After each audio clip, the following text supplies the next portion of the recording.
Hello students, here we are again to discuss direct and indirect speech. In this time, we discuss about the use of the direct and indirect speech in sentences.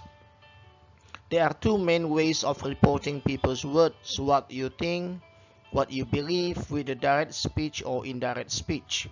Here the discussions with the all English teachers from Methodist 2 Medan.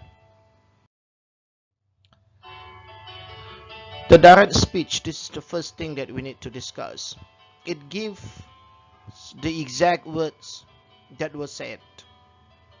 Like you say with someone else with the example like she said, "What do you want?" Here see the quotations, and this is the question mark, this is comma. Exactly what someone or she here as the subject already said in the past, and it is reported like what it is. No change at all. That's the sign, these quotations. Peter said, "It is not my fault." Whatever here could be in present or in past, the tense. As long as it is direct speech, you can use it here, the real sentence, without any change.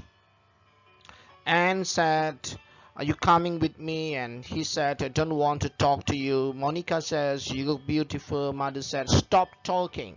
They are all here exact words from someone. Here the subject, she, Peter, and he, Monica, and mother said in the past. What about indirect speech? It reports the speaker's thought and speaker's words in our own words. So this is not what the speaker said in the direct speech. So there is something about modification inside. With the conjunctions, changing the pronouns, changing the tenses, and changing some other words when you think it is necessary that you need to change. So the main changing here are tenses, pronouns, and adverbs, but they should be natural and logical without changing the meaning. It's quite important for you to know. If you change the tenses, still logical and the meaning is still there. If you change tense, the meaning is changing and it is not natural and not logical, don't use it.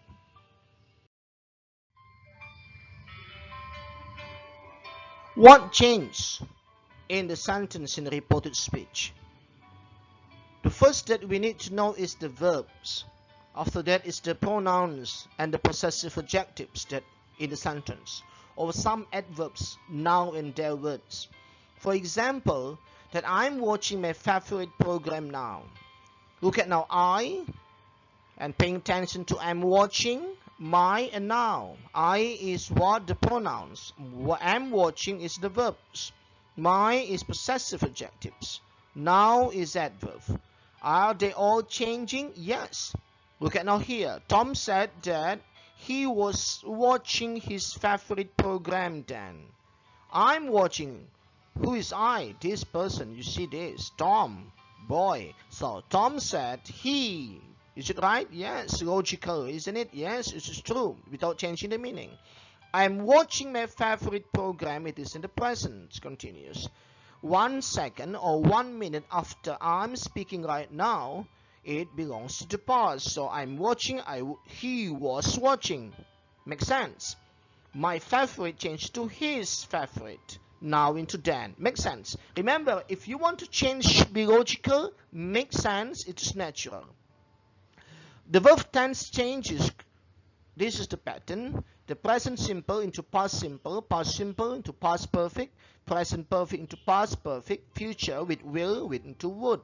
Like examples, I saw a snake. So saw here and had seen, changing.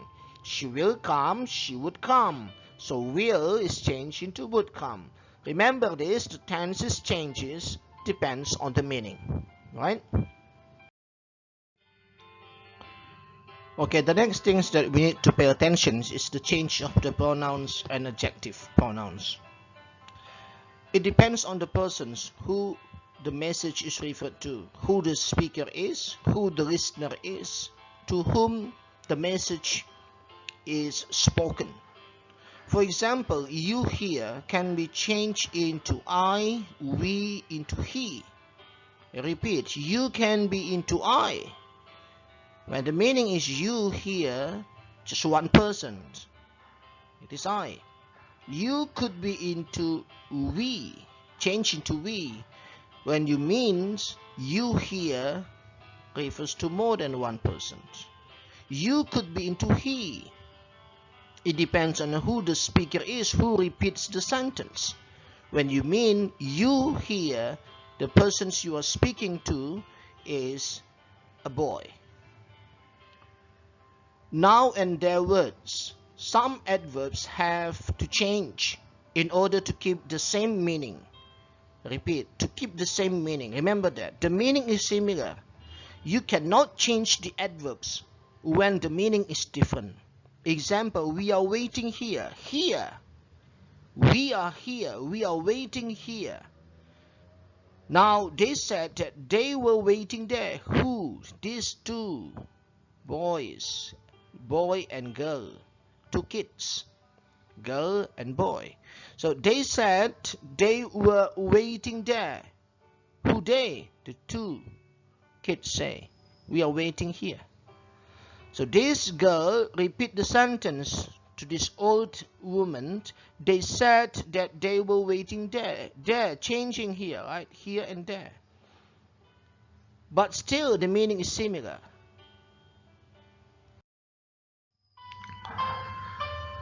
Types of the sentences if you want to change direct and indirect speech. The first is statement, questions, comments. In the statements, you change verbs, pronouns, and adverbs. You can use the introductory verbs to report the sentence with say or tell. Like the example here, I'm watching TV now. He said that he was watching TV then. See the change now here? I change into he. I'm watching, not that anymore, but was watching, and now into then. He told me. See the difference, said and told me.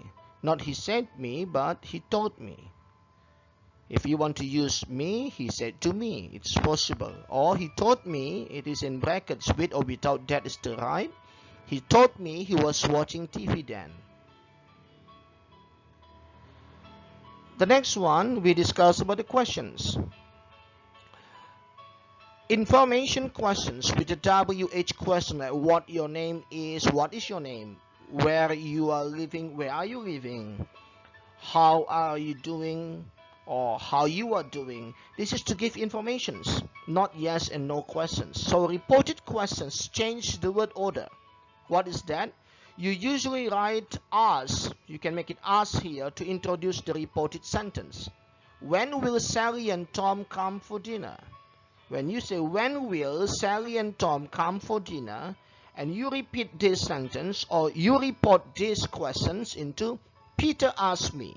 Peter asked me when you would come for dinner. See the change here. Will Sally and Tom come for dinner? Peter asked me when you would come for dinner. So look at note here, will Sally and Tom come for dinner is changed now when you would come. Will would come for dinner. Sally and Tom is the same as you would come. The meaning is more than one, right? So Peter, when will Sally and Tom come for dinner? See the speaker is here, right? So repeat this. Peter asked me when you would come for dinner. Here is Sally and this is Tom. Change of the pronouns, it should be logical. Remember, it should be logical and natural. Yes, no questions. If or whether is used to introduce reported questions that do not start with WH words like are you fine? Is he here? Are you busy? Am I right? This is all about the yes or no answers. So yes, no questions. Is it windy today? Yes or no. So Captain asked his grandfather if it was windy that day. See, today is that day. It was, not it is, right? That day, not today. Why? Because change of the time with if. If is the sign or whether is the sign, the two words could be used if you want to use to introduce reported questions with yes or no questions. The next one is commands. In commands, you change the imperative into infinitive. Go and do your homework. That is imperative. So Paul taught his son to go and do his homework. So you just put infinitive. So go to go, do to do. Don't kiss me. Chris told his mother not to kiss him. So don't into not to. The introductory verb in command is told with object. Told me, told his brother, told someone. So told with object. Alright, student, I think that's all about the explanations. I know you still need some more explanations that you need to know from the PDF file, and if you want to know further explanation, you can ask your English teachers or by doing the exercises assigned by your English teacher. Could be from the Google quiz or other assignments. Bye bye, see you.